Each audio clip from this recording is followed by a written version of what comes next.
Hello and welcome to the iGrabBit YouTube channel. Before we get started, please make sure you like, comment, and subscribe.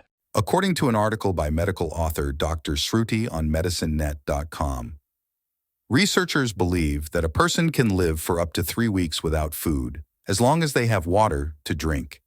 Without both water and food, a person cannot survive for more than 4 days.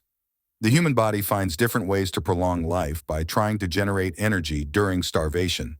Without water, the body undergoes several changes, and severe dehydration leads to kidney failure. In today's video, we are going to be discussing the heartbreaking, senseless loss of life that has taken the nation by surprise by how truly horrific the details of the case are. Viewer discretion is advised, as we are going to be discussing the details of the trial. If you are familiar with this case, then you already know that it involves a depraved and evil mother named Krystal Candelario. Happy, always playing and smiling and laughing. Pictures and happy memories. That's all neighbors have of 16-month-old Jailyn Candelario. I absolutely loved her. She was like a little sister to me. Sulem and her mom Iris didn't want to show their faces.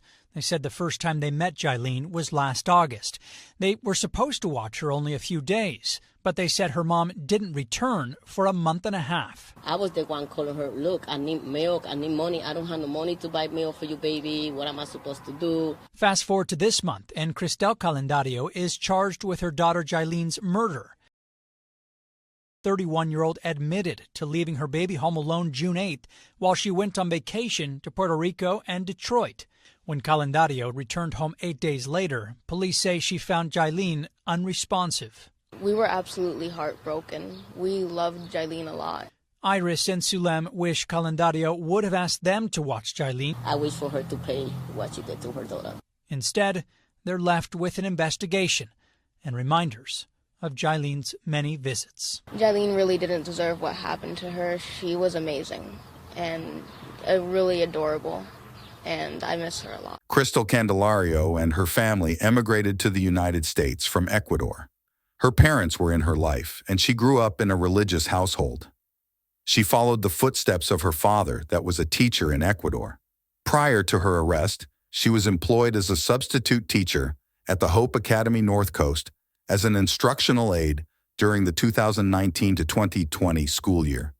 She also worked at Citizens Academy Glenville since the fall of 2020. Candelario also had a 7-year-old daughter in addition to 16-month-old Jailyn. According to officials with the Cleveland, Ohio Children and Family Services, there is no record of any previous cases involving Candelario. She seemed to have friends, family, and a support system.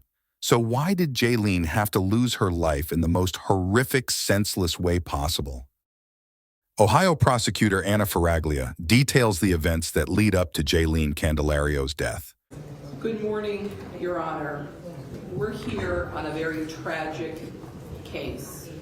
The state of Ohio has prepared a PowerPoint presentation because the state wants you, when you impose your sentence, that you look at Krystal Candelario's actions. And anybody that knows me or has been in this courthouse would know that I talk about actions in all my cases, because as adults, we are responsible for our actions and there are consequences to our actions. So let us begin on this faithful day that Jailyn Candelario lost her life. If in fact we would have gone to trial, the evidence was going to show that Krystal Candelario left the state of Ohio on 6/4/2023. She leaves because there is a receipt that's found in her car that she is in Taylor, Michigan. Unbeknownst to Ms. Candelario, her neighbors had Ring doorbell, and the Cleveland Police Department Homicide Unit has gone through 648 hours and videos of the Ring doorbell, which you're going to see in this presentation. With regards to Ms. Candelaria, she returns to Cuyahoga County on 6/6 at 7:41 a.m.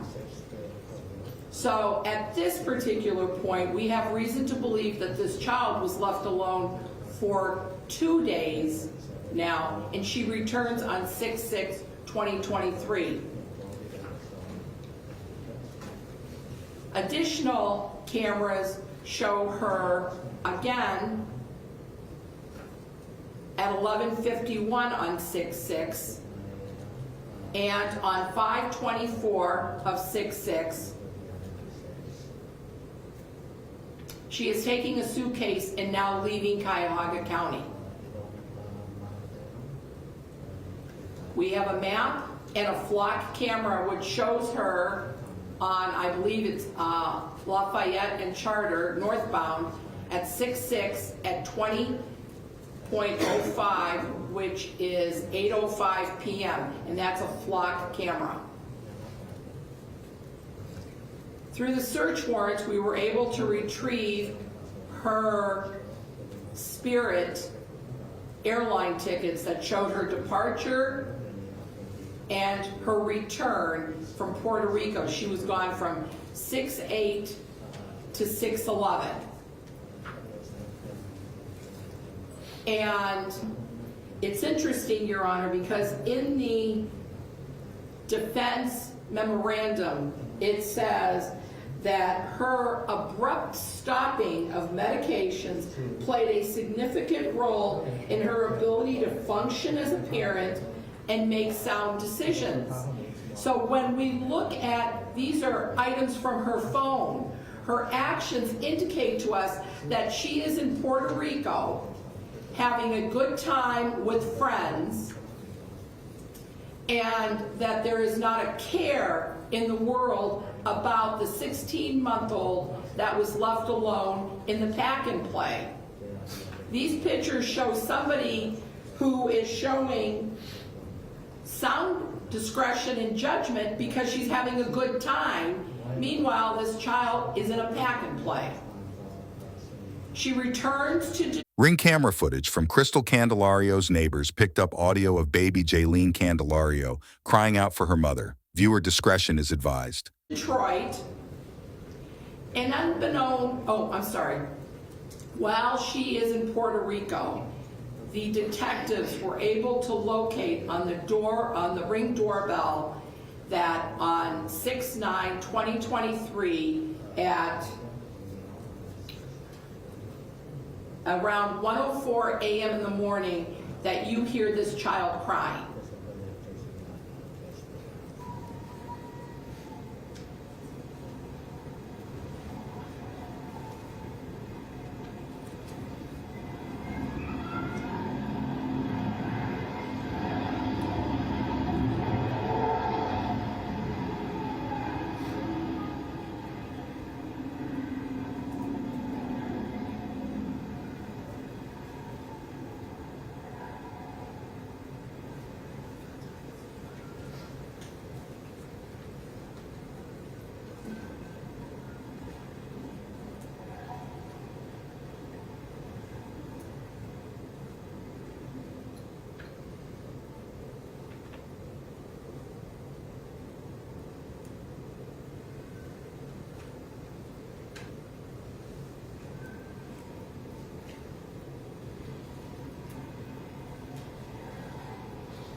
So now we have Ms. Candelario's car. She's returned from Michigan. After Krystal Candelario returns from her vacation in Puerto Rico, she does not check up on her daughter until another 2 days later.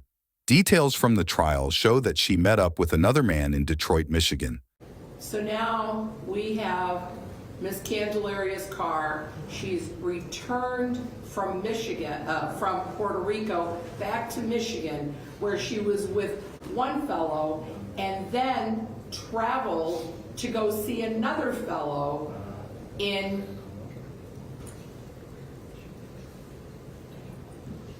traveled to Imlay, Michigan to be with another fellow. So that's from 6/12 to 6/15. Her car is found on all these flock cameras. Not once is she returning to Cuyahoga County. Now we turn our attention to June 16th at 7:36 a.m. She is back in Cuyahoga County. Her car reappears in front of her house.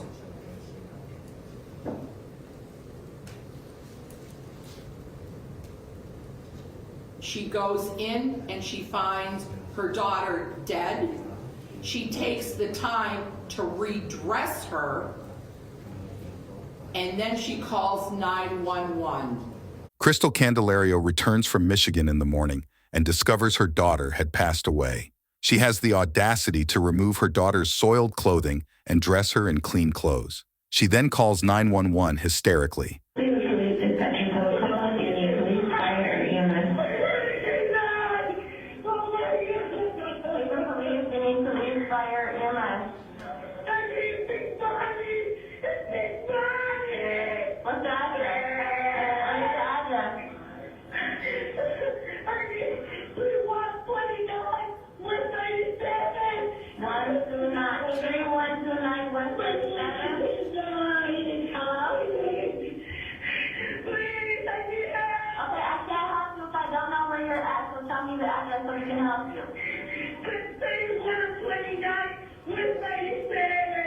Okay, is there a single double apartment? Please. What's your name? Krystal. What's your last name, Krystal? Krystal Candelario, please help me. And what's your number? What's your last name? Disconnected. 507-882. Tell me what's going on.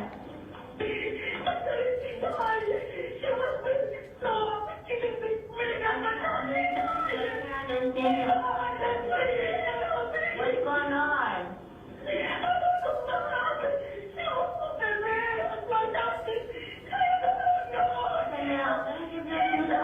Calm down. And then you just tell me what happened. Okay, I'm gonna give you a few moments. Calm down. Krystal. Please listen to me so I can help you. She don't respond. She's blind. She's blind. She's white. You can't hear her. Please, that's 6:30. I can't speak English. I'm understanding you. Tell me who's white. Who's white? Please. Your mom? Is that your mom? I am mom, yes. I am mom. You live here? My daughter is dying. Oh, your mother is dying? She's dying. She's dying. I'm the one who's supposed to stop me. Please, I need help. How old is she? She's almost 16 months. Please help me. Okay, I'm going to get your mother. Oh, my goodness. That's where we're okay?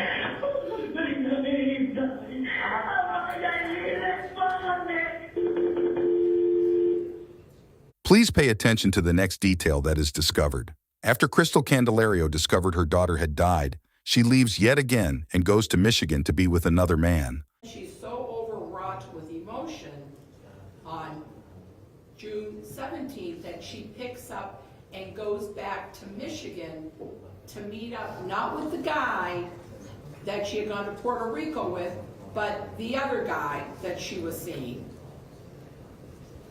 And in her house during a search warrant, there was found this notebook that had written harm from neglect. This is the location where Jailyn was housed for 10 days without anybody being present, any adult, in a 3x2 pack and play with maybe a bottle or two of milk and maybe some crackers. After Krystal Candelario called 911, detectives from the Homicide Division interviewed her. Please notice her calm demeanor and her excuses for her daughter's death. Interview, the crying of the 911, and this is the first interview that she has with a detective from Homicide.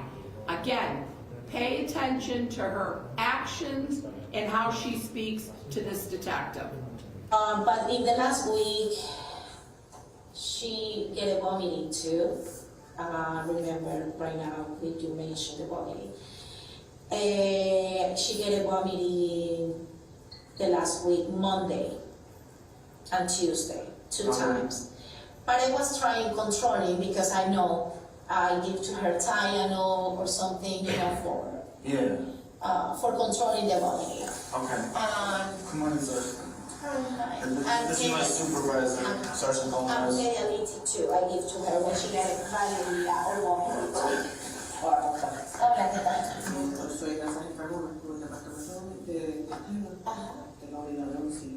Just to take note, Your Honor. So yeah, that's the situation, and after that, she was refusing to the food, and she was with no appetite. I say, oh my God. This is after last Monday and Tuesday when she was throwing up? Yeah. Mm-hmm. Okay. Yes. Are you talking about Monday and Tuesday like 4 days ago? Yeah, Okay. that's what, yes. Okay. Yes. Because we almost done this week, so I talk about, Because what, this week? This week. Yeah, I talk about because we almost done, you know, the Oh, we're almost done with this week. Yeah. Okay. All right, so that was just Monday and Tuesday of this week. She was throwing up. Yes. And then how was she Wednesday and Thursday? She was with no food, just with a meal because she was refusing. Maybe it's because she get a vomiting 2 days, before. Yeah.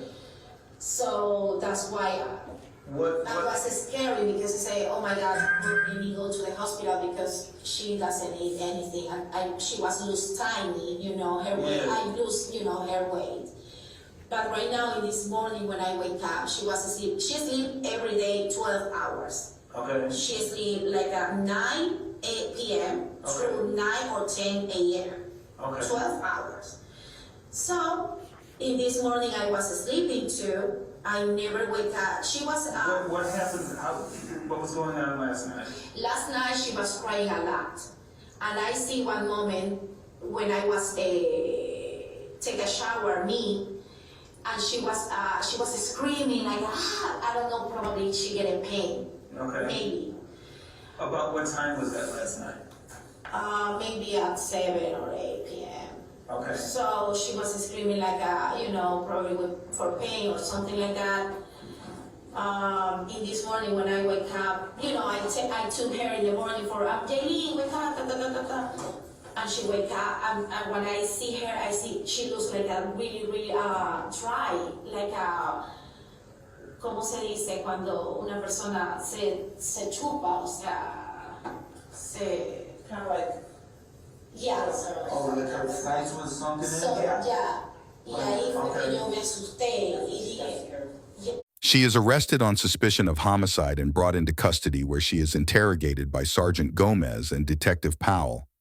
She still lies to the police and perpetuates the story that her daughter was ill, and she did not know what happened to her daughter.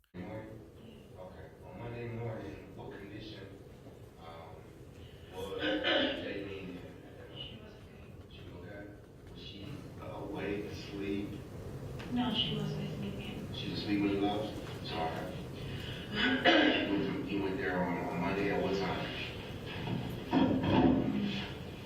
remember maybe 7 or 8 a.m. In the morning? Yeah. Okay. 7 or 8. Like immediately, I don't remember the time.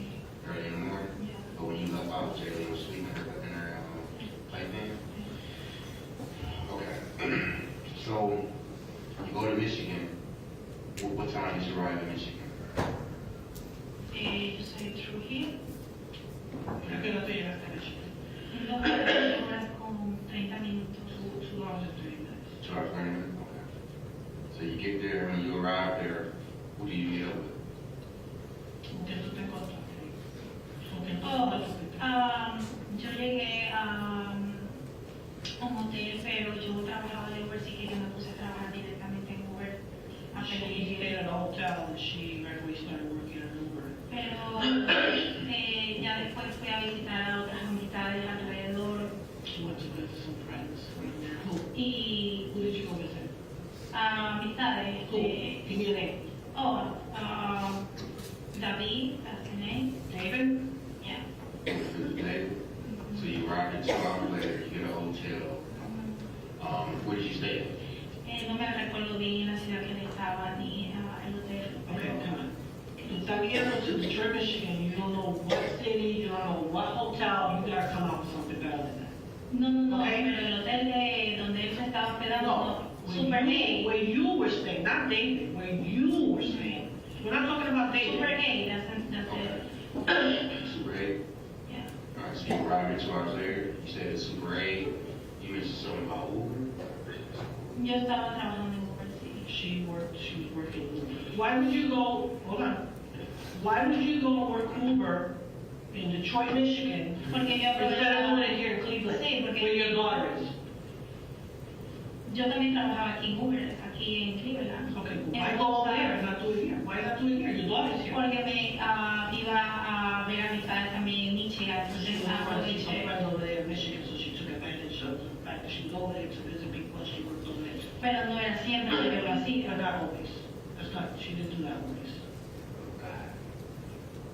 Okay, don't take this the wrong way. At what point did you think that it would make sense to leave her here before you go to Detroit? No coja esto de la manera mal, pero ¿en qué momento tú pensaste que está bien Por pasear, por to travel? por pasear, Why not travel with you? ¿Por qué no llevaste a alguien contigo? porque yo pensaba regresar el viernes y ya quedarme con ella, o sea, era algo rápido, eventual, que no. She said that because she had planned on returning on Friday and spending time with them, so Porque no me iba a quedar en la casa de nadie. she wasn't going to stay in anybody's house. But why not bring her with you if you already knew that she had a condition going on at the time? Si tú sabías que ella tenía una condición y estaba enfermita, She needed ¿por qué no llevarla contigo? Porque Cash in your wallet to purchase the second thing. You took out money from the ATM machine, that's what you used. siempre hago eso All para right, so let's just start, we're gonna wrap up some stuff here real quick. Okay, so, you were at your house in June 16th, okay, the day we were there. You woke up at 7:20 in the morning, right? Él me estaba diciendo acerca de que tiene todo mi seguimiento. ¿Tengo que? Él me dijo hace un momento, bueno, en inglés, ¿Que tiene que? que tengo mi seguimiento de donde yo me movilicé y todo eso. Yeah, we have you on video, your car coming home at 7:36 in the morning. What time are we gonna see you leaving your house and when? What's the video gonna show us? When we look at this video some more, Okay, okay? Cuando nosotros empezamos a velar el video, okay? ¿Qué ese video nos va a enseñar a nosotros? ¿A qué hora tú saliste de tu casa y cuándo? Nos está enseñando tú regresando a las 7:36 de la mañana. Pero ¿a qué hora tú te fuiste? ¿Y qué día? Piénsalo bien, porque el video nos va a enseñar, el video no miente. Okay? I'm telling you, think about it really good because the video does not lie. What is the video going to show us? Is the video going to show us that you left your house on Friday? Because it's showing you coming back. But when is it showing you leaving? Because we're going to look at the video and it's going to show us and it's not going to lie. Think about your answer. Think about your answer. So y'all explaining to Krystal, I said this is the time This is the porque nosotros vamos a ver el video. Sí, Y si no nos está diciendo la verdad, no vamos a ver. Y vamos a ver que tú no estás mintiendo. sí, y él nos está diciendo que va a haber más problemas al respecto. Va a empezar los problemas.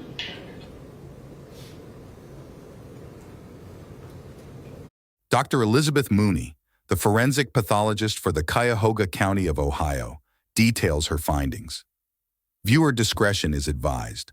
Her testimony is heartbreaking, and she showed more emotion than Jailyn Candelario's own mother. Yes, my name is Dr. Elizabeth Mooney, and it's spelled Mooney. I am currently employed by Cuyahoga County Medical Examiner's Office as a forensic pathologist and deputy medical examiner. In this capacity, I was assigned the task of performing an autopsy on little girl Jailyn Candelario in order to determine her cause and manner of death. Unfortunately, this is one of the most tragic and unfortunate cases I've had in my career thus far. So today I speak on behalf of her and her findings with the course of my examination. We received Jailyn at the medical examiner's office from the scene of her residence, at which time she was clothed in non-soiled clothing, indicating her body had likely been dressed prior to first responders' arrival, as they had mentioned before. So at autopsy, I examined the body of a very emaciated female toddler. At this point, she weighed 13 pounds. Upon review of medical records, this indicated approximately a 7-pound weight loss since her previous doctor's visit less than 2 months prior to that. The eyes were sunken, and she had temporal wasting in her face. In addition to that, the skin showed markedly decreased turgor, meaning when I pinch the skin, it remains in that tented position, indicating severe dehydration. In addition, there was abundant fecal material present, caked on the fingers, the fingernails, the hands, the feet, as well as the soles of the feet.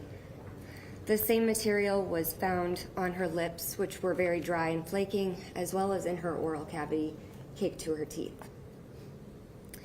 She did have some diaper rash apparent, as well as fecal material adherent to those areas.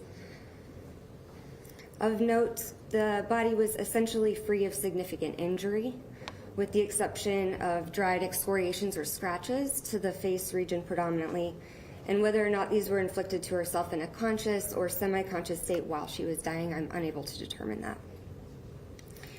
Very early decompositional changes were present. This included faint discoloration or green discoloration of the abdomen. These are typically changes that we see within 2 to 3 days following death. No additional changes to suggest that she passed away prior to this were found externally or internally. Upon internal examination, I continued to find evidence consistent with starvation and dehydration. These included pale discoloration of the musculature, which was minimal.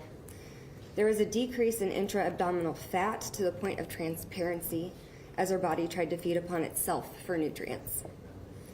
Her stomach contents consisted of less than 2 milliliters of brown mucoid material. This is about equivalent to the distal part of my thumb, a very small amount. The rest of her bowel just contained patchy fecal material, but very minimal throughout. Her organs, including her liver, kidneys, and thymic gland, showed evidence of stress, specifically microscopically on exam. I found no additional evidence of significant natural disease going on or congenital abnormalities. Following my exam, I submitted body fluids for additional toxicology and chemistry testing, which further confirmed my gross findings that she had passed in a state of severe dehydration. Her kidneys had failed, and she was in a state of ketoacidosis, which leads to coma and eventually death. As such, I determined the cause of death to be just that, starvation and severe dehydration due to pediatric neglect. To come to the exact wording of the cause of death was based on my findings, but also the medical definitions, which I'd like to reiterate here. Dehydration, and specifically starvation, is a lengthy and continuous deprivation of food as to cause suffering or death. Pediatric neglect is the failure of a caregiver to meet adequately a child's basic needs, including physical safety, protection, food, clothing, shelter, education, medical, or dental care and supervision. In other words, neglect for Jailyn's basic needs from a caregiver resulted in her death. As such, I ruled this manner to be homicide. Most homicide deaths involve acts of violence inflicted from one person onto another, but this case involves a failure to act appropriately to support another who is dependent on them, falling into a homicidal manner. In the absence of more advanced decompositional changes, I believe that the pain and suffering she endured lasted not only hours, not days, but possibly even a week. This is a pain that comes from an extreme thirst and hunger. It also stems from an inherent terror of isolation or the lack of someone present to provide that. My knowledge on the depth of this suffering may not be as extensive as a medical or a mental health professional, but as a physician with psychiatric and pediatric training, I feel comfortable stating that the deprivation of food coupled with physical isolation and caregiver abandonment would be terrifying. We know that babies and children cry when they're hungry because it's unsettling and it's uncomfortable. That's almost immediately after birth. We also know that children as early as age 4 to 5 months experience separation anxiety, with the most extreme anxiety around 9 to 18 months. Jailyn was 16 months old. This feeling of abandonment for days on end, coupled with the pain of starvation and extreme thirst, is a type of suffering I don't think any of us could ever fully fathom. So, as a forensic pathologist, it is said that we are the voice of the dead and given the responsibility to speak for those who can't. So this morning, I'm honored to maintain that mission. Thank you. What is even more heartbreaking to know is that no one from Jailyn Candelario's family cooperated with the investigation or even bothered to acknowledge that they were related to her. The people that were there for her were first responders and the investigators. They showed more compassion for Jailyn than her own family. In addition, Your Honor, just so the record is very clear, the state of Ohio has tried repeatedly to contact Jailyn's extended family, and absolutely no one has called the prosecutor's office, has returned a call from the prosecutor's office, has done nothing to acknowledge that Jailyn was even part of their family. So if people come in this morning, it's going to be on the side of Krystal Candelario, because on the part of Jailyn, in addition to Dr. Mooney, who speaks for the dead through autopsy findings, Sergeant Teresa Gomez and Detective TJ Powell are going to speak to you. As you also look behind me, it is law enforcement, whether it be from Cleveland Homicide, from the FBI, from the district, from EMS. These are all the people that participated in this case, and that they are here to be the family for Jailyn Candelario, because her own family did not have the courage to call the prosecutor's office and ask what was going on with their case. They were more concerned with their own daughter. The only time this monster showed emotion was when her mother was defending her actions. Cuyahoga County Judge Brendan Sheehan said Candelario, through her actions, committed the ultimate act of betrayal. Krystal Candelario was sentenced to life in prison without the possibility of parole.